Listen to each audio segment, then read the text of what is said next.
Shalom, selamat pagi Bapak Ibu, saudara-saudari yang dikasihi Tuhan dimanapun Anda berada. Kita bertemu kembali akan dengar-dengaran firman Tuhan pada pagi hari ini. Mari kita siapkan hati kita, kita bersatu dalam doa.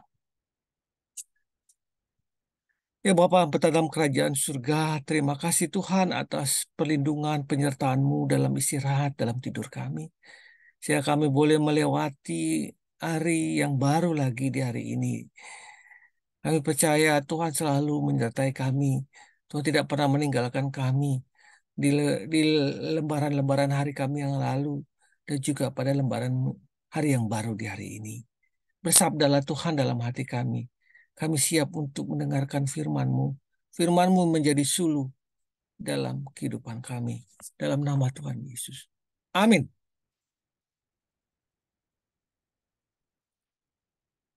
Keangkuhan menimbulkan pertengkaran.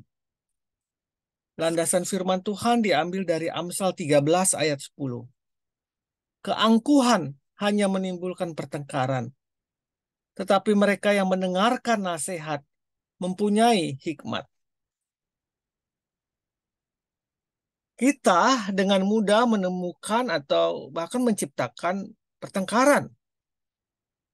Ada berbagai macam sebab dan ada berbagai macam dampak dari sebuah pertengkaran atau perselisihan.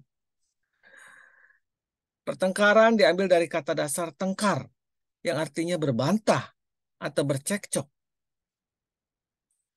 Pertengkaran dapat terjadi bukan hanya antara orang sesama, melainkan juga antar kelompok, bahkan antara bangsa. Pertengkaran dipicu oleh kekuatan negatif seperti kebencian, kemarahan, fitnah, hawa nafsu, kebohongan, dan sebagainya. Sebagai orang percaya, kita harus meneladani Yesus Kristus yang senantiasa menjauhkan diri dari pertengkaran. Allah secara jelas melarang terjadinya pertengkaran atau amarah. Hal ini dianggap sebagai hal yang memalukan karena kita tidak mampu untuk mengontrol diri kita.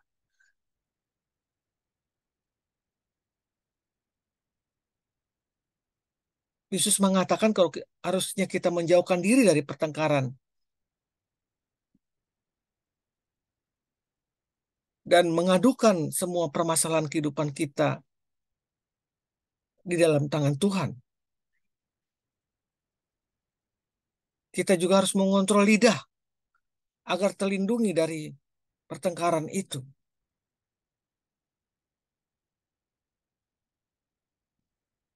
Alkitab menjelaskan bahwa pertengkaran adalah bukti bahwa seseorang masih dikuasai oleh tabiat duniawinya atau tabiat aslinya.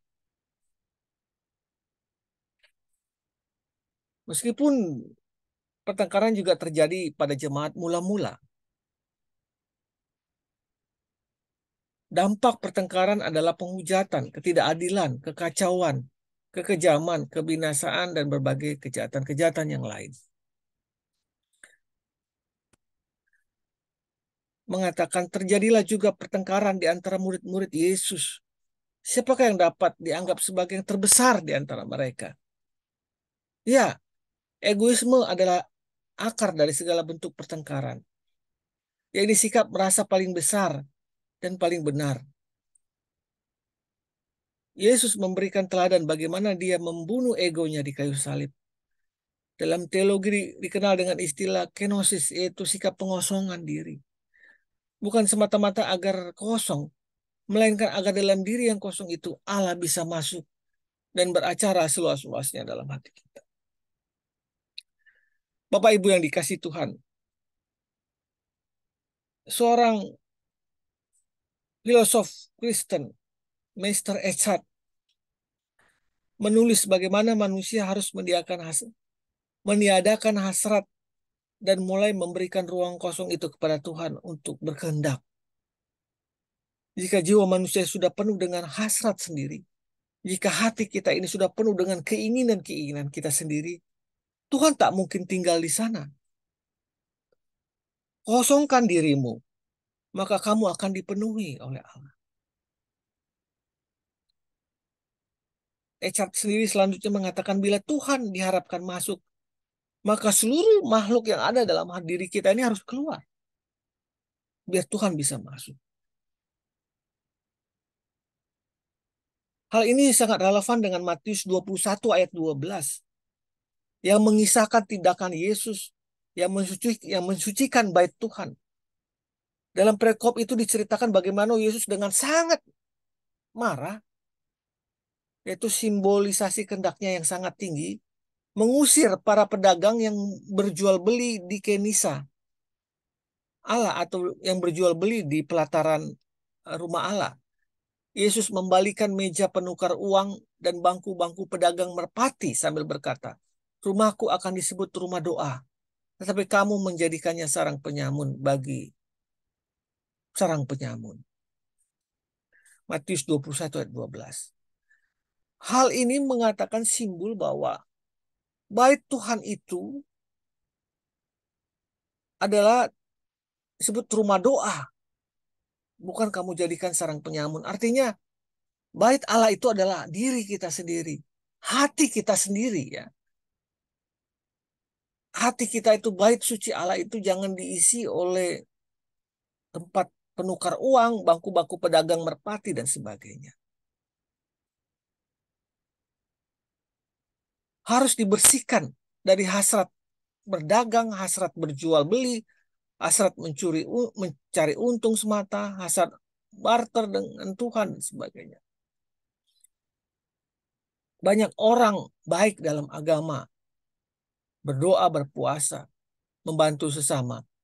Tapi akhirnya dia juga mengutamakan hasrat dalam dirinya, keegoan dirinya, keinginan dirinya. Ya, akar pertengkaran adalah ego. Galatia 5 ayat 20 mengatakan, penyembahan berhala, sihir, perseteruan, perselisihan, iri hati, amarah, kepentingan diri sendiri, persideraan, roh pemecah, kedengkian, kemabukan, pesta pora, dan sebagainya. Terhadap semuanya itu, kuperintahkan kamu, seperti yang telah kubuat dahulu, bahwa barang siapa melakukan hal-hal yang demikian, ia tidak akan mendapat bagian dalam kerajaan Allah. Selamat pagi, selamat berkarya, selamat bijak di dalam menyikapi semua persoalan kehidupanmu. Tuhan Yesus memberkati. Amin.